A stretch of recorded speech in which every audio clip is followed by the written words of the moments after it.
管消息到国民党主席朱立伦准备院啊，为着民生议题，搁一摆呛民进党，敢若是想要改变进前伫党内，方认为无够强的印象。不过，即马连中国官媒对国民党嘛真无客气。中国人民政协报目前发表评论，讲出统毋能和明独的民进党对抗，搁要和暗独的国民党斗争，话讲甲真重。攻击这暗独人士交给美国、日本的反华势力。这反华人士就是提出台美复交的国民党。另外，人民政协报阁讲到这件代志。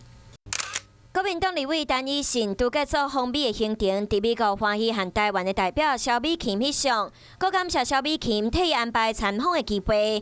不过，伫中国的官媒眼内，拢是祈求反华势力和美国总统拜登来帮助台湾组织统一。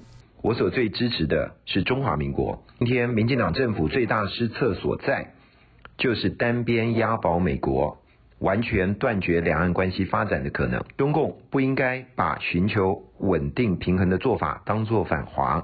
我们是最爱台湾的政党，我们一定以台湾为主，捍卫中华民国的立场，这个是不会改变。纷争或者是紧张都不是大家所期待的。我们希望各方的说法都能够相互节制。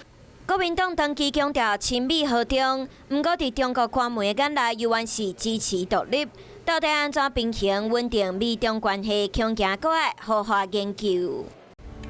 我是陈雅玲，想要跟我一起从零掌握天下事吗？赶紧按下华视新闻 YouTube 频道的订阅按钮，开启小铃铛，跟我一起探讨公共议题，给您最专业的华视新闻。